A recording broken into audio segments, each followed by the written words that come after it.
Welcome to Impact Factor, your weekly dose of commentary on a new medical study. I'm Dr. F. Perry Wilson of the Yale School of Medicine. This is ketamine.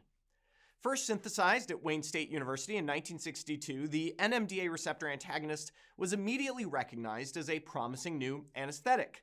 The fact that it lacked substantial respiratory depression or the behavioral side effects that another new agent, PCP, was causing led to rapid clinical use, most notably for surgical anesthesia in the setting of the Vietnam War. But the recreational use of ketamine, which in subanesthetic doses can produce substantial dissociation and hallucination, limited wider adoption. In the year 2000, though, ketamine got a new lease on life, thanks to a paper appearing in Biological Psychiatry that showed a dramatic improvement in depression scores among 7 subjects with severe depression when exposed to ketamine versus placebo.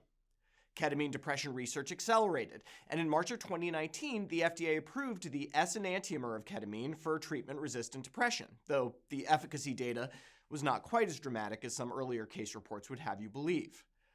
While we know that ketamine induces anesthesia through antagonism of the NMDA receptor, we don't know how it treats depression, which limits our ability to predict what, if any, other psychiatric disorders might benefit from ketamine treatment. This week, we got a bit of early data examining the use of ketamine as a treatment for alcohol use disorder, often co-morbid with depression, in this manuscript, appearing in the American Journal of Psychiatry. The study is a randomized trial in a 2x2 factorial design. 96 patients were randomized to receive 0.8 milligrams per kilogram of ketamine or placebo, as well as psychotherapy or alcohol education.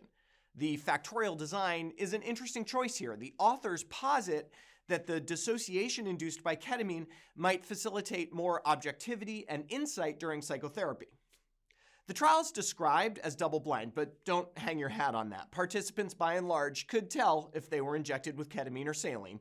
In fact, 100% of those randomized to receive ketamine indicated they believed they had received ketamine after the first infusion.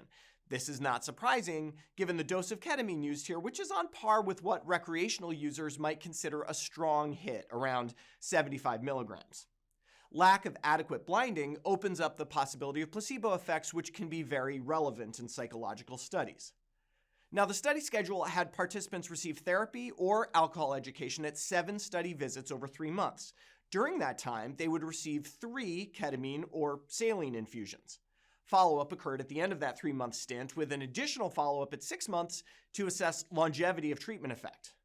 Now, before I get to the results, a note on these patients. Ketamine studies tend to have rather exclusive inclusion and exclusion criteria, as the drug has some serious side effects. In this case, it's notable that participants could not be receiving any antidepressants. There also seems to be a bit of self-selection going on here. 27% of participants had reported using ketamine recreationally in the past.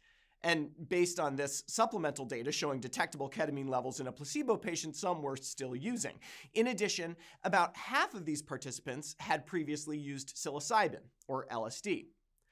The primary outcome here was the percent of alcohol-free days over the duration of follow-up.